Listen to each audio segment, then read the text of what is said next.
working.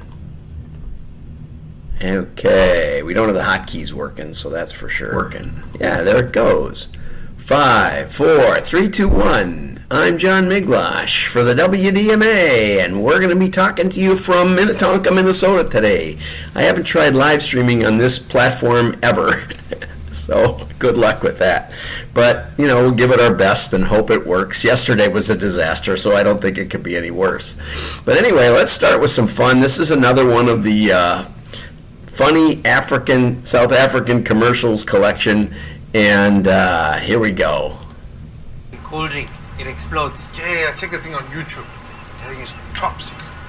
It's tops. It So, says, if I take the mince, if I will I have a explode? mint sweet in cool drink and drink it, you think I'll explode?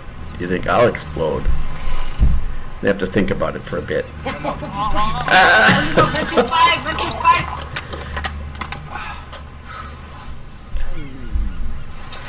Nothing. I love how it comes out his ears.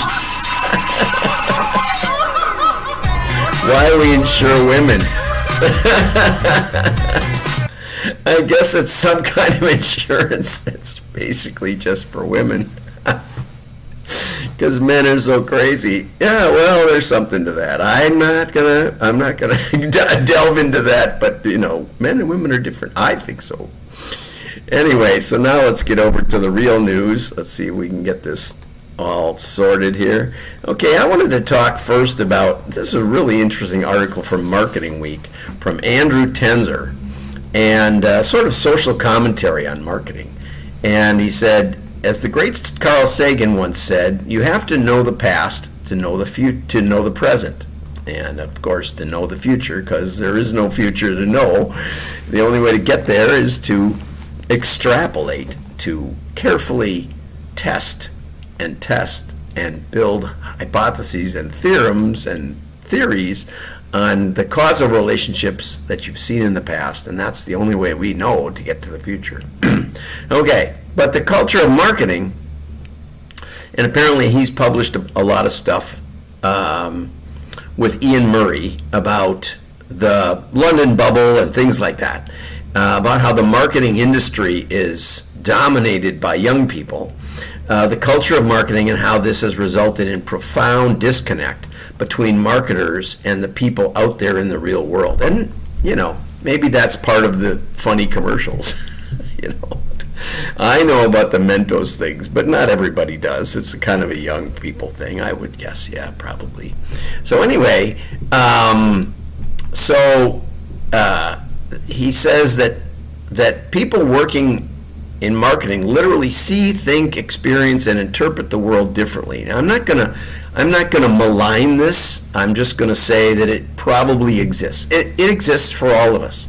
We all perceive the world the way we see it, right? From our experience base, from the news sources we've carefully weeded out so we don't get too upset. You know, and when you interact with others, you find out that they don't have the same news sources, right? That they really believe that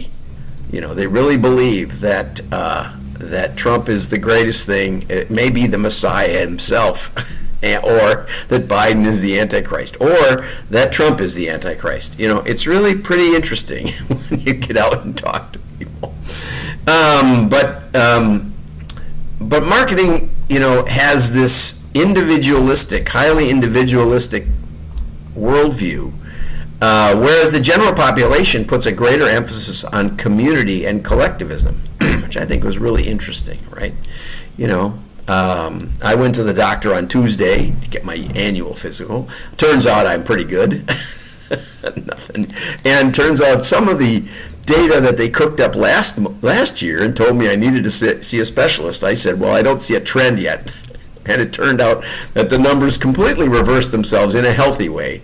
And that was exciting. So I was right. Let's take the data one step at a time, since I was still in the normal range. Okay.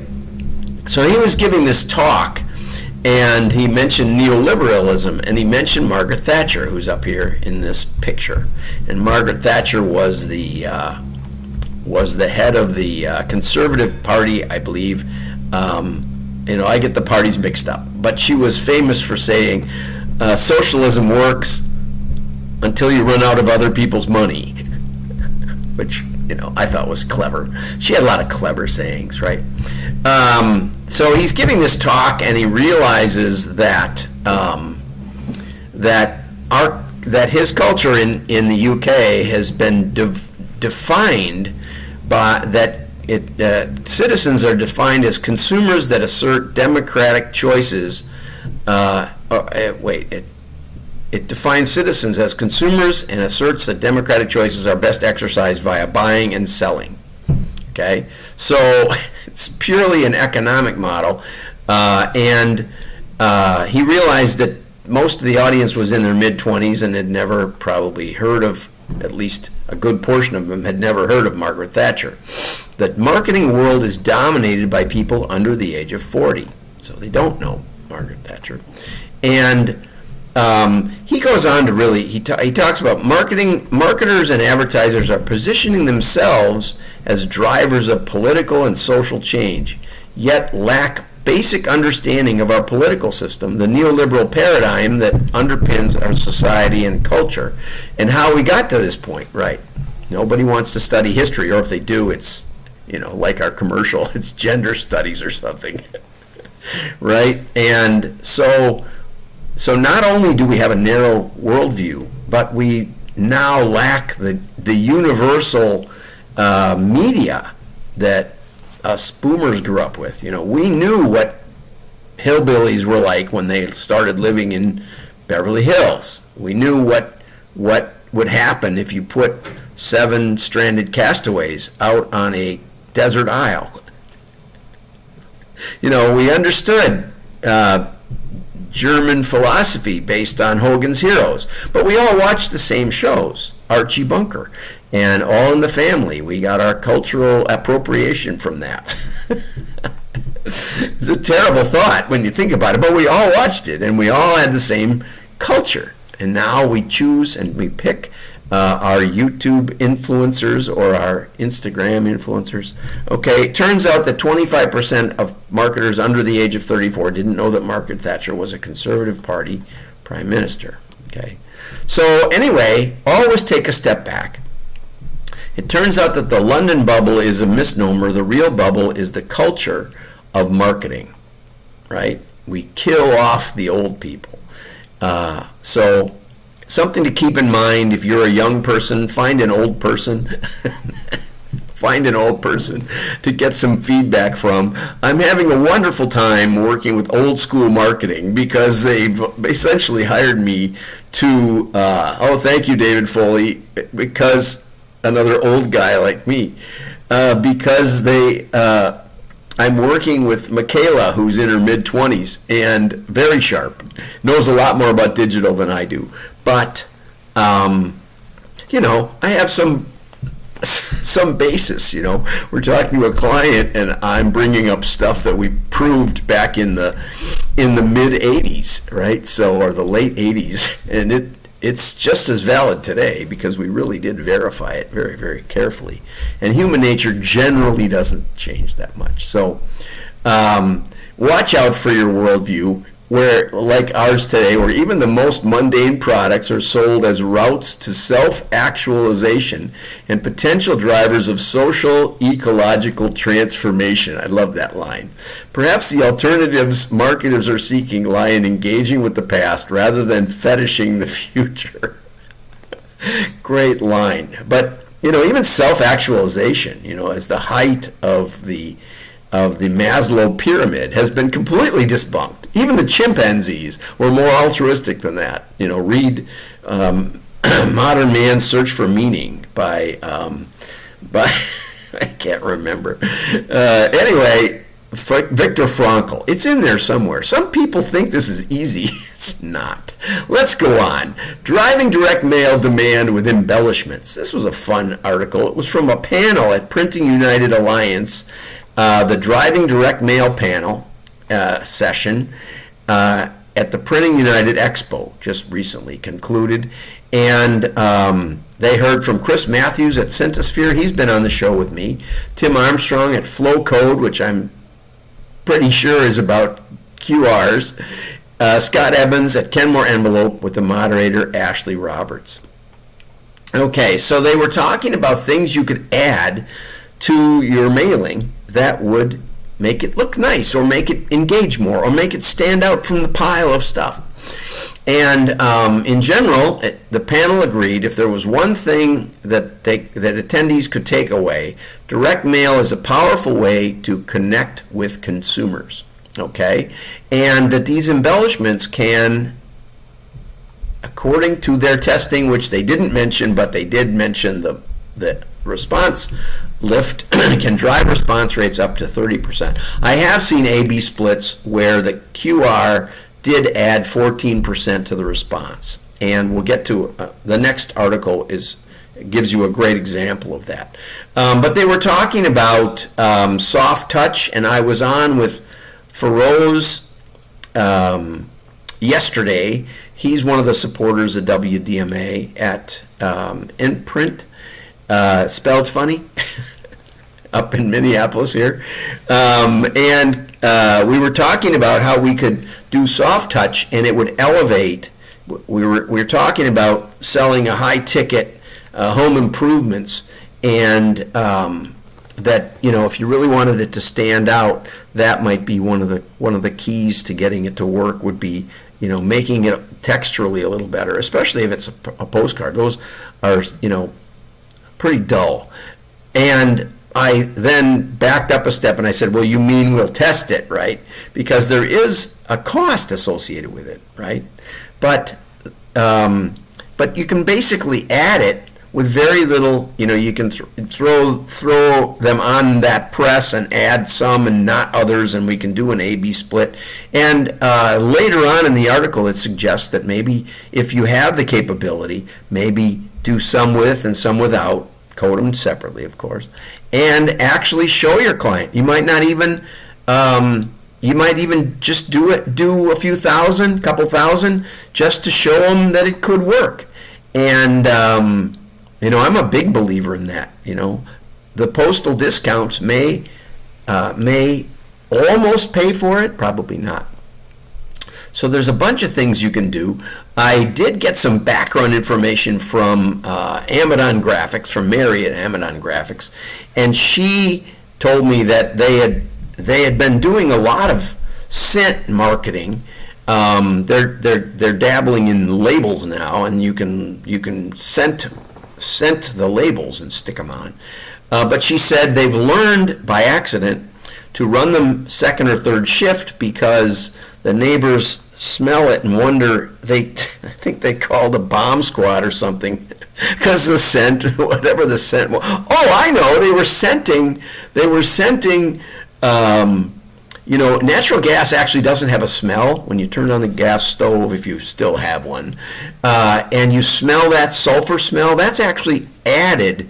I worked for a company that sold the scenting equipment to the natural gas companies to put on the pipes. But that scent is added to the natural gas in the pipe as it goes by. And so the scent can also be put on postcards to be told, to tell people, you know, if you ever smell this, then call the police. Well, unfortunately, if you're printing them, that scent may leak out of the building and people may think that you have a big gas leak and call the fire department. It proves that it works, but they learn to do those at different times of the day, and especially windy days are good. Hot tip, you won't get this from any other show. I'm sure you won't. Okay? So anyway, QRs now can be scanned right from the phone. I said that long ago. I said once they get into the phone, they will make a comeback, and that actually worked. So you want to use relevant sense, says Matthews, and that, of course, is a story about relevant sense. The sense will last for years. You know, the Postal Service isn't all that crazy about it, but they do want you to try these things.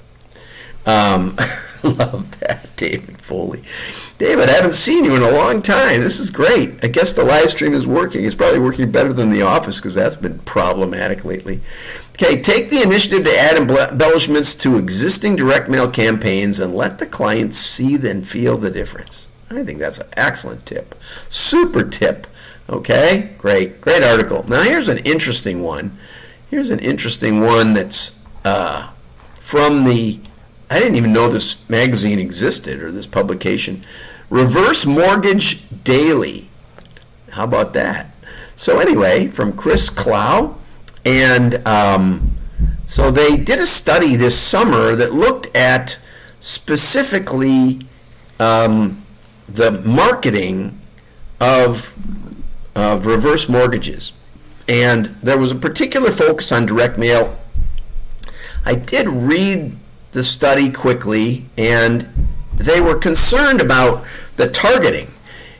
And they knew the direct mailers would know what the targeting was, unlike maybe the Facebook people or something. And what they found was that the targeting was toward 70% of the reverse mortgage mailers went to people with less than $70,000 of annual income. And of course that makes tons of sense, because the issue in reverse mortgages is I have a house that's very valuable. My mother did a reverse mortgage. I was invited in on it. And her house was worth, $1 million and a half, and paid off. But she had $25,000 a year in property taxes, and other living expenses, and so she was living on savings and Social Security. So it got to be quite a strain. The problem, so she would have qualified as someone with a high net worth but a low income, right? Does that make sense? And so we did the reverse mortgage, and that eased up for a while, but I think it was 5 years. We would have been better off selling the condo in Florida, although we wouldn't have enjoyed it for 5 years. But when we actually happened to have to sell it because of the reverse mortgage coming due, normally they figure on selling your principal dwelling by then. But she didn't want to do that, so she sold the condo, and the neighbor had gotten double that amount. We sold it in like 2009, the absolutely worst place, and it was in Lee County, Florida. So it was just awful. But anyway, so they target those people with direct mail, which is absolutely, legal and fine. And so they're reporting on this. But basically what people had to say in the article was, this is from Alec Hansen. I think there's absolutely a place for a physical still. He said there's a transformation happening where the seniors are going more toward Facebook, and yes, I'm at the grandchildren's place. It's actually my daughter and son-in-law's place, but we call it the grandchildren. And so we don't have Zoom calls today, but we do normally. And so us grandparents, yes, we do know how to run technology. We even know how to live stream. Can you believe it? And even on a new platform just today. Okay, so I really think there's going to be a place for physical marketing that will continue to be relevant, especially as time goes by, right? And the QR, as mentioned in the previous article, enables, it seemed to fall out of favor in the 2010s. And of course that was because you had to load an extra app on. People didn't know how to use it. The fraudsters were as good at it as the people with credibility. One of the things that really helps the QR code is the direct mail, because crooks are less likely to go through the mail. There's huge federal penalties for fraud in the mail, right? It's one of the few places you can actually pin down fraud and convict somebody. So if you mail it, it's likely that the QR code is legitimate, let's just say. Now on digital, it could be from an email, it could be from something else. The other problem with digital with QR codes is you're on your phone. How do you scan the URL on your phone? You should always make a hot link right below the URL or right below the QR code on the phone in case someone's looking at it, if you're doing digital marketing. But in mail, you don't have to worry about that. It's separate from the phone, it's scannable, and everybody knows it, and it works great. So QR codes makes that thing really, really work. Eddie Herda, the Loan Depot VP and creative director, said direct mail has been an important part of the industry's marketing for a long time. I think that direct mail is and will always be a critical piece in anyone's marketing quiver. And what we're sending out and how frequently we send it out, you got to be conscious of. He said, if you mail in October, November, this time of year, there's going to be a lot of Medicare supplement advertising this time of year, or political advertising next year. So he says he thinks that eventually people will migrate toward digital platforms. I'm not sure that's true. A lot of the youngest kids like mail more than the millennials. Okay, but how do Grandpa and Grandma talk to the grandkids? Right, they talk on their computer. So he said over time, I think digital will dwarf direct mail. Not sure. It's an easy way to get above. If you think the mail clutter is big, think about the digital clutter, right? Massive. Okay, so that's an excellent article. It once again restates that mail is great stuff. Have a great day. Like and share. Your friends will know you're smart. Bye-bye.